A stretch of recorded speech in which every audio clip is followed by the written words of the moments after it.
When the story of Exodus is told, one name dominates history: Moses. The man who confronted Pharaoh. The man who lifted his staff over the Red Sea. The man who led a nation out of bondage. But Scripture quietly reveals something most people miss. Before Moses stood before Pharaoh, before the plagues, before the sea parted, Moses almost died. Not at the hands of Pharaoh, not in the wilderness, but by the hand of God Himself. And the person who saved him was not a prophet, not a priest, but his wife. Her name was Zipporah. Moses was born a Hebrew, but raised an Egyptian prince. He lived between two identities, privilege and pain. As he grew older, his eyes opened to the suffering of his people.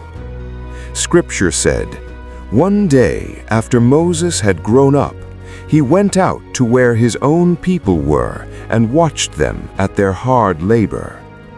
What Moses saw that day ignited something dangerous.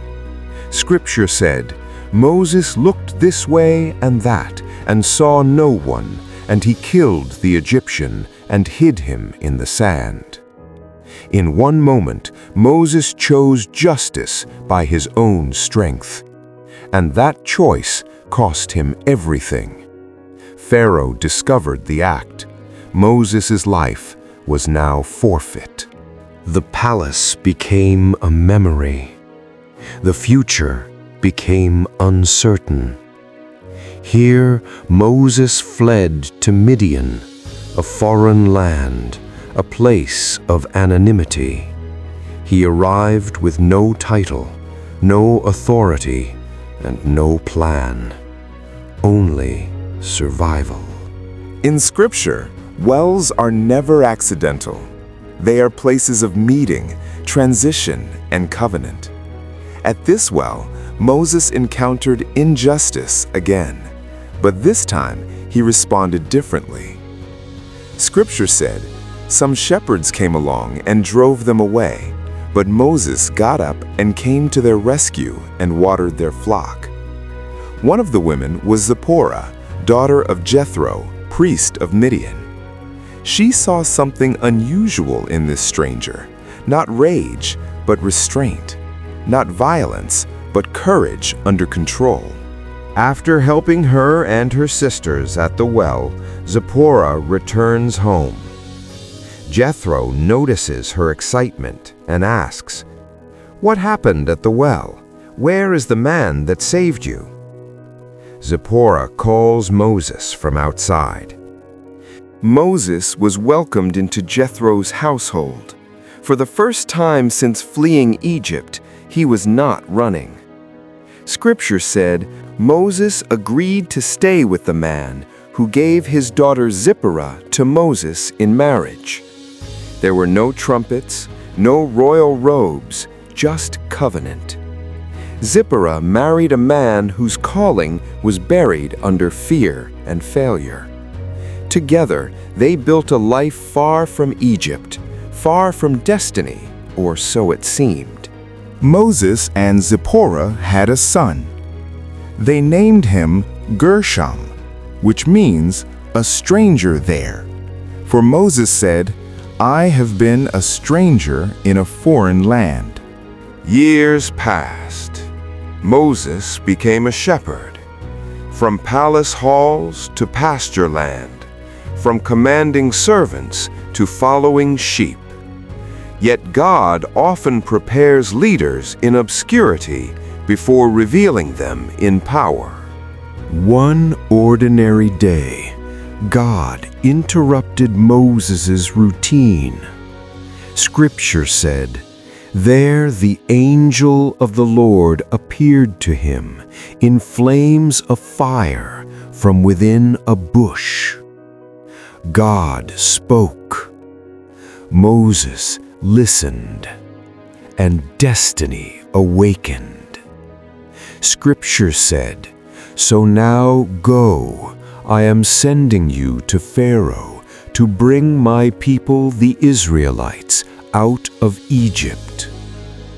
Moses obeyed, but obedience requires alignment, not intention alone.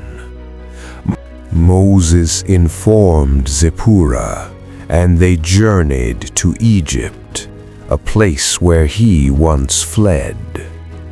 As they journeyed toward Egypt, Scripture reveals one of the most mysterious moments in the Bible.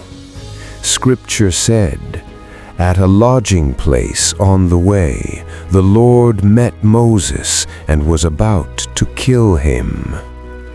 Why would God oppose the man he just sent? Because Moses had neglected the covenant. His son was uncircumcised, a direct violation of God's command to Abraham. He was aware of the law. Leadership without obedience invites judgment. In that moment, Moses did nothing. Zipporah did everything. She recognized what Moses failed to address.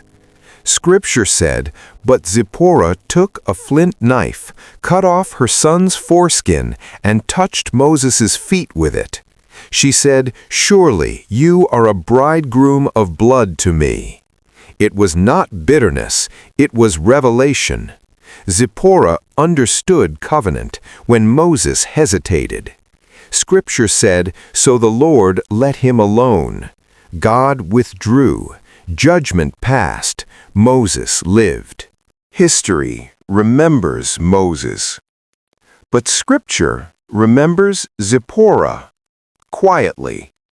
She never addressed Pharaoh. She never parted the sea. Yet without her obedience, none of it would have happened.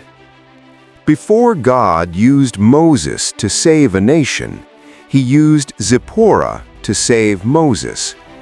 Some callings are loud. Some obedience is unseen. But heaven never forgets the ones who act when destiny is on the line.